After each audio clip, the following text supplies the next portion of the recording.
तो स्वागत है मेरे एक नए वीडियो में। और आज आप लोगों को बताएंगे जीव विज्ञान क्लास 10 के 2026 के बोर्ड एग्जाम के उद्देश्य से मस्ट VVI जय प्रक्रम का जो पोर्शन है उससे रिलेटेड ऑब्जेक्टिव।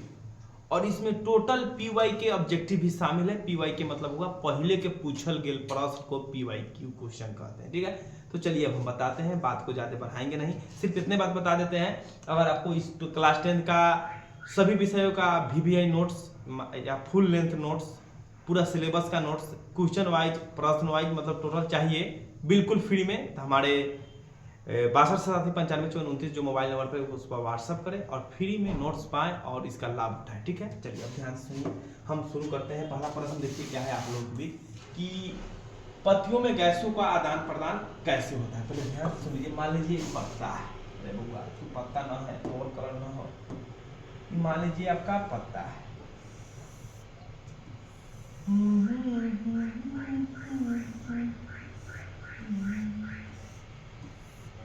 मान लीजिए पत्तियां। तो पत्तियों में गैसों का आदान प्रदान कैसे होता है, यहां से ये हम जाने कि पत्तियों के माध्यम से ही होता है गैसों का आदान प्रदान। पत्तियों के माध्यम से ही होता है गैसों का आदान प्रदान, मतलब पौधा श्वसन करेगा, इसके लिए पत्ती का होना आवश्यक है, पेड़ के पत्ता का होना आवश्यक है। अब ध्यान से सुनिएगा क्या क्यों आवश्यक है, होता कैसे है। हम देखिए ध्यान से सुनिए, होता कैसे है। तब पत्तियों में पाया जाता है छोटा छोटा छिद्र, जिसे हम लोग क्या कहते हैं, हम लोग जिसको कहते हैं, देखिए जो छिद्र लग रहा है ना ये सब, इसे हम लोग कहते हैं रंध्र। क्या कहते हैं, रंध्र। ध्यान से सुनिएगा, तो पत्तियों के द्वारा गैसों का आदान प्रदान होता है, लेकिन पत्ती किसके द्वारा करता है, तो रंध्र के द्वारा। तो इसका आंसर क्या हो जाएगा आपका, रंध्र आंसर हो जाएगा, आंसर हो जाएगा रंध्र। बच्चों समझ गए, तो पत्तियों में गैसों का आदान प्रदान कहां से होता है, रंध्र के द्वारा। और एक बात जान लीजिए, पत्तियों का देखते हुए रंग होता है कैसा, हरा। पत्तियों का रंग कैसा होता है, हरा। तो पत्तियों का रंग हरा क्यों होता है, शांति से सुनिए, पत्तियों का रंग हरा क्यों होता है, क्लोरोफिल चाक के कारण। किसके कारण,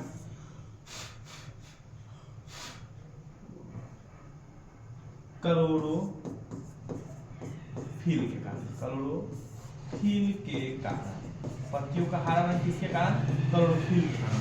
क्लोरोफिल क्या है, तो एक प्रकार का क्लोरोफिल वर्णक। तो वर्णक का प्रकार के पाया जाता है पौधों में 3 प्रकार के, हरित लवक, वर्णी लवक, अवर्णी लवक। हरित लवक, वर्णी लवक, अवर्णी लवक। तो क्लोरोफिल जो है ना हरित लवक का एक भाग है। ठीक है, चलिए आगे बढ़ते हैं। स्लाइड को सर्वप्रथम कितने माइक्रो, मतलब इसका आंसर देखिए हो जाएगा आपका 10 गुने पर, मतलब क्या होगा, एक मतलब इसका मतलब 1 मीटर स्क्वायर है, तो इसको दिखाया जाएगा 10 मीटर स्क्वायर में। इसका मतलब ये हुआ, इसे 2 मीटर स्क्वायर है, इसको दिखाया जाएगा 200 मीटर, 10 गुना जो ना, मतलब कोई 10 फीट के आदमी है तो उसको दिखाया जाएगा 100 फीट का, 1.5 फुट का कोई आदमी है तो उसको दिखाया जाएगा 15 फुट का, मतलब कि 10 गुना दिखाया जाएगा। अगला देखिए, ध्यान से सुनिएगा, कि रक्त का कौन सा अवयव घायल स्थान से रक्त स्राव के मार्ग को रक्त का धक्का बनाकर अवरुद्ध करता है। मतलब रक्त जमाने का काम कौन करता है, रक्त जमाने का काम कौन करता है, तो दोस्तों रक्त जमाने का काम करता है आपका प्लेटलेट्स। इसको हम लोग एक और नाम है रक्त बिंबाणु, एक और नाम है इसका रक्त बिंबाणु। कथी नाम हो, रक्त बिंबाणु। अब बात की रक्त के कई प्रकार है, रक्त 3 प्रकार का होता है, RBC, WBC और आपका एक हो गया प्लेटलेट। तो RBC तो जान गए, इसमें हीमोग्लोबिन नामक वर्णक पाया जाता है, हीमोग्लोबिन वर्णक पाया जाता है। और इसका काम क्या है, ऑक्सीजन जैसे खून में है ना पकड़ लेना जोर से, तो ऑक्सीजन को पकड़ने का काम कौन करता है, हीमोग्लोबिन। ऑक्सीजन से झगड़ा कर लेता है, बना देता है ऑक्सी हीमोग्लोबिन, फिर उत्पन्न होता है कार्बोक्सी हीमोग्लोबिन। कार्बोक्सी हीमोग्लोबिन क्या है, हीमोग्लोबिन और कार्बन डाइऑक्साइड के बीच जब अभिक्रिया हो तो उसे बोलते हैं कार्बोक्सी हीमोग्लोबिन, और हीमोग्लोबिन और ऑक्सीजन के बीच अभिक्रिया हो तो उसे ऑक्सी हीमोग्लोबिन बोलते हैं। ठीक है, अब ध्यान से सुनिए, WBC क्या है, तो हमको श्वेत रक्त बोलते हैं, इसको श्वेत रक्त कोशिका या सेल।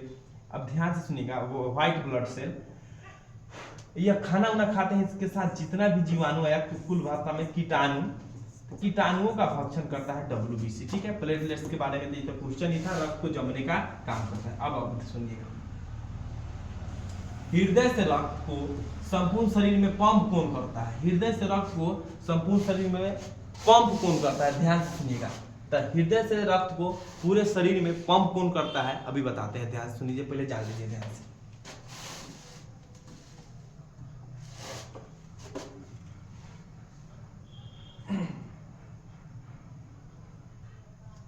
अभी पहले समझ लीजिए, जो रक्त जो है आपका हृदय से 2 बेर गुजरता है, एक बेर शुद्ध रूप में और एक बेर गुजरता है आपका अशुद्ध रूप में, एक बेर शुद्ध रूप में और एक बेर अशुद्ध रूप में। और इसी गुण को बोलते हैं हम लोग रक्त का द्विगुण परिवहन। देखिए खुद, एक बेर शुद्ध रूप में गुजरा और एक बेर अशुद्ध रूप में गुजरा, इसलिए इसको कहेंगे रक्त का द्विगुण परिवहन, रक्त का द्विगुण परिवहन, रक्त का द्विगुण परिवहन इसको हम बोलेंगे।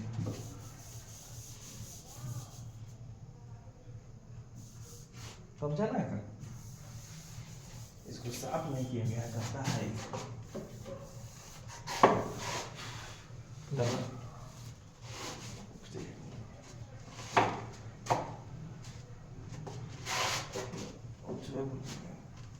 स्क्रीच कर जा रहा है लिखने को,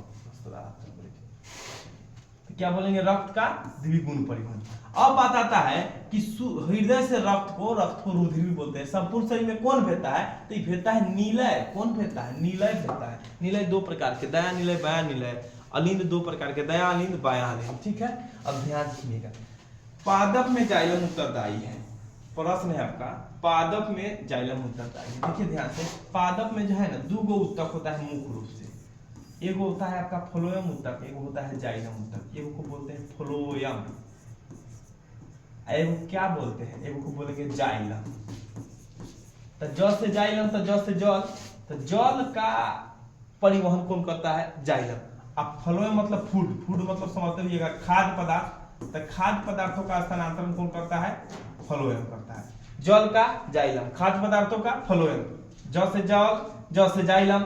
अब देखिए, जाइलम की कोशिका की बात की जाए तो मरल होता है, मृत कोशिका।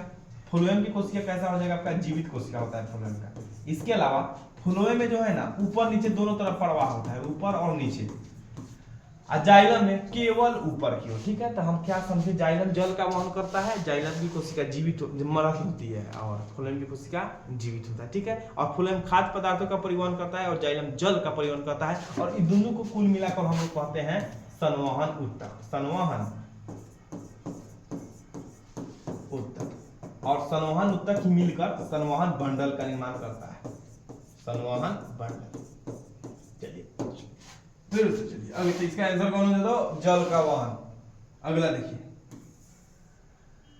निम्नलिखित में से किसे कोशिका का ऊर्जा मुद्रा कहते हैं। देखिए उस कोशिका का ऊर्जा मुद्रा हम लोग कहते हैं एटीपी को। क्या कहते हैं, एटीपी को, क्योंकि यह जाके टूटता है माइटोकॉन्ड्रिया में। ध्यान से सुनिएगा, यही जाके टूटता है माइटोकॉन्ड्रिया में। और माइटोकॉन्ड्रिया में जो टूटता है ना, वायवीय श्वसन के रूप में टूटता है। ध्यान से सुनिएगा, श्वसन कई प्रकार का होता है, श्वसन 2 प्रकार का होता है, वायवीय, अवायवीय। वायवीय जो होता है ऑक्सीजन की उपस्थिति में, इसलिए इसको कहते हैं ऑक्सीश्वसन। अवायवीय ऑक्सीजन की अनुपस्थिति में, इसलिए बोलते हैं अनऑक्सीश्वसन। वायवीय श्वसन का पहला चरण कोशिका द्रव में और दूसरा माइटोकॉन्ड्रिया में, इसमें सबसे अधिक ऊर्जा उत्पन्न होता है। और अवायवीय का पूरा चरण कोशिका द्रव में होता है और इसमें लैक्टिक अम्ल का निर्माण होता है, जिससे हम लोग को कुछ नहीं होता है, सिर्फ ऐंठन होता है, जोड़ का दर्द होता है। जिससे रनिंग वनिंग कीजिएगा तो मांसपेशियों में जकड़न, दर्द, ये सब किसके कारण होगा, लैक्टिक अम्ल के कारण, ठीक है।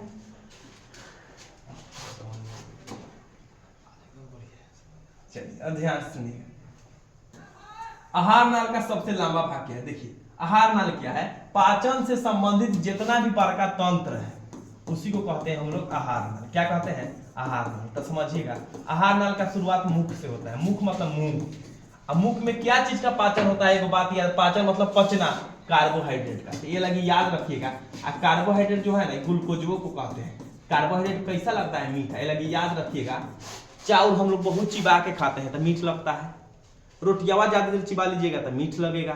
इसलिए कोई चीज पूरा चिबा के कहिए, हौवत्ती की तरह ना खाइएगा।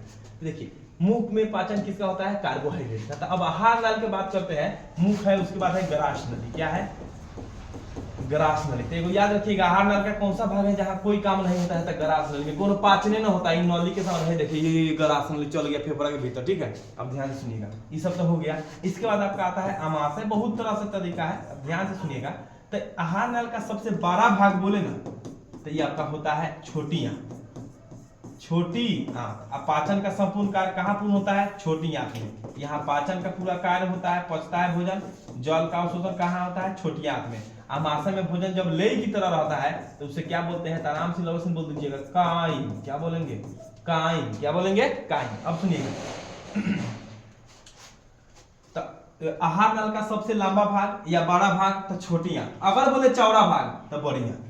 आहार नल का सबसे चौड़ा भाग तो ये आपका हो जाएगा बड़ी आंत। कौन हो जाएगा? बड़ी आंत। आहार नल का सबसे चौड़ा भाग बड़ी आंत। समझ गए डिटेल से? चलिए अब नेक्स्ट प्रश्न बताते हैं। स्वपोषी पोषण के लिए क्या आवश्यक है? देखिए स्वपोषी पोषण कहते हैं किसे? स्वपोषण, इसका मतलब हुआ भोजन को स्वयं बनाना, मतलब कि खुद से बनाता। अब कहिएगा सर जी हम लोग भी तो भोजन खुद ही से बनाते हैं, चाहे मम्मी बनाती है। तो भाई गेहूं आपकी मम्मी थोड़ी ना बनाती है, अपना से पेड़ उगाती है? नहीं, हम लोग प्रकृति के चीज को रूप बदल के यूज कर लेते हैं। अब सुनिए, स्वपोषण में क्या होता है? भोजन स्वयं बनाता है, लेकिन ये लोग निर्भर रहते हैं सूरज चाप, सूरज पर। ध्यान से सुनिए, ये सूरज हो गया। मान लीजिए आपका ये कोई पौधा है, ये रहा पत्ती उसका,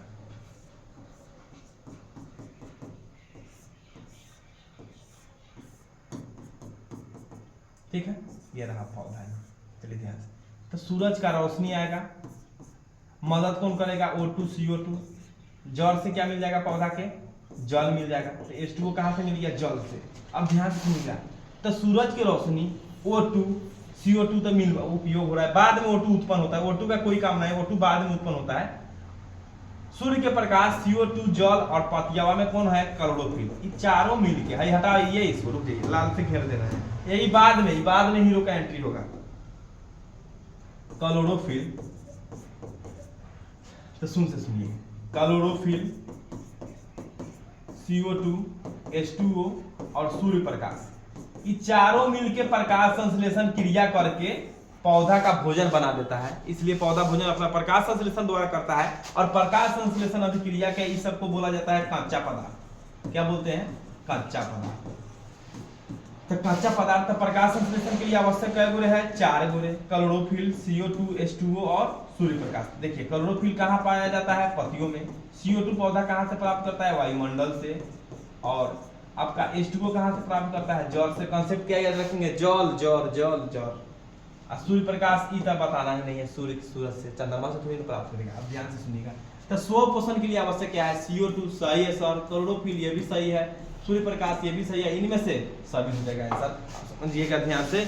पौधों में भोजन किस रूप में जमा रहता है? तो स्टार्च के रूप में। और पौधों में भोजन कथी के रूप में गति करता है? तो सुक्रोज के रूप में। जमा स्टार्च, गति सुक्रोज।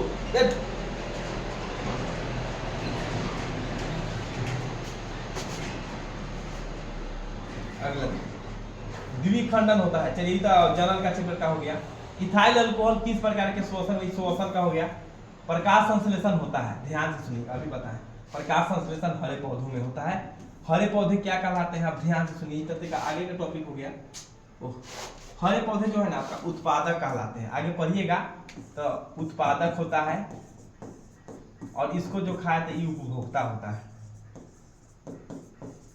और उपभोक्ता की बात की जाए तो 3 गो होता है, प्राथमिक, द्वितीयक और तृतीयक। एकदम परिभाषा है। जो प्राथमिक को खाए द्वितीयक, प्राथमिक खाता है किसको? उत्पादक को। जो उत्पादक है प्राथमिक, प्राथमिक को द्वितीयक, द्वितीयक को तृतीयक खाता है। जैसे देख सकते हैं घास है, घास को खाया बकरी रानी, बकरी को खा गया मान लीजिए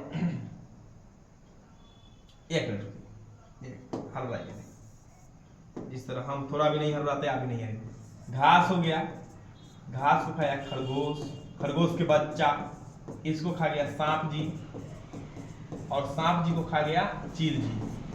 तो इस प्रकार ये प्राथमिक, सॉरी ये उत्पादक हो गया, ये प्राथमिक, द्वितीयक और तृतीयक। ठीक है, प्राथमिक उपभोक्ता को शाकाहारी और द्वितीयक तृतीयक को मांसाहारी बोलते हैं। तृतीयक को उच्च मांसाहारी भी आप बोल सकते हैं, एवं सुरा होता है। प्रकाश संश्लेषण की क्रिया में ऑक्सीजन कहां से निकलता है? जल से, CO2 से, ग्लूकोज से, डिकटियो से, जल से निकलता है। कहां से निकलता है? वो जल से। ध्यान सुनिए, प्रकाश संश्लेषण में कहां से निकलेगा? जल से, जल से निकलेगा। जल का सूत्र पता है? H2O। इसमें अणु का अनुपात 2:1, द्रव्यमान का अनुपात बोले बहुआ, ध्यान से सुनिए, अणु का अनुपात 2:1, द्रव्यमान का अनुपात बोले 2:16, मतलब 1:8। बड़ी डेंजर क्वेश्चन, समझिएगा ध्यान से।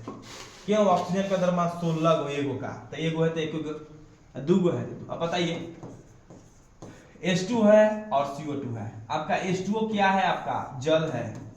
CO2 क्या है? आपका गैस है। बताइए दोनों में भारी कौन होता है? तो दोनों में भारी कहिएगा जल, नहीं, ये हल्का होता है। ये भारी कैसे?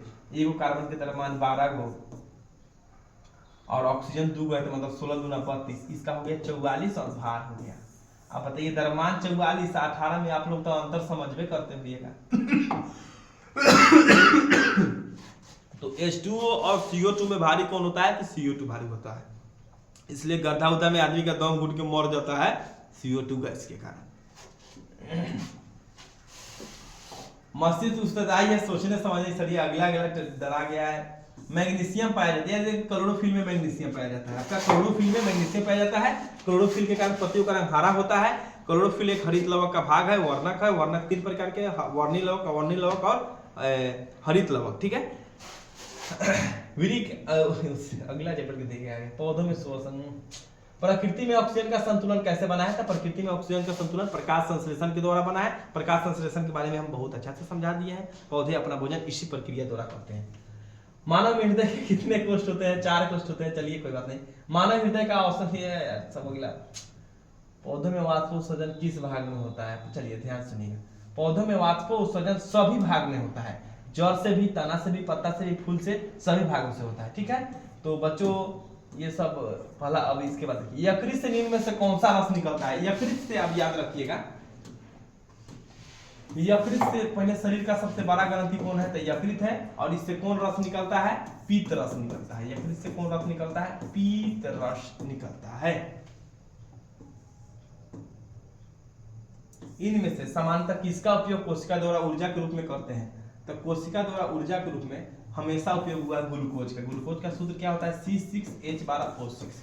चीनी का सूत्र बोले तो C12H22O11, ठीक है। अगला देखिएगा।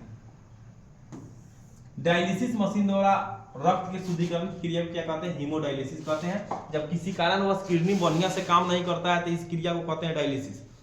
और डायलिसिस विधि द्वारा जो रक्त का शुद्धिकरण हो उसे हीमोडायलिसिस कहते हैं। सामान्यतः ग्लोमेरुलर फिल्ट्रेट में निम्नलिखित में से कौन सी उपस्थित नहीं रहता है? एब्लुलिन, एल्बुमिन, ठीक है। ये देखिएगा ये अगला चैप्टर चल गया है। पहला चैप्टर कहाँ डाल दिए हैं? चलिए बच्चों पहला चैप्टर का इधर उधर क्वेश्चन हो गया है, सेट करना चाहिए। पहला चैप्टर डरा गया है, दूसरा उत्सर्जन सब है। चलिए तो एक बार एक ही क्लास पूरा जय प्रकरण लेकर आएंगे। तो धन्यवाद, आज के लिए इतना ही। पीडीएफ पर ध्यान दीजिएगा, पढ़ते रहिए मन से। बंद कीजिए।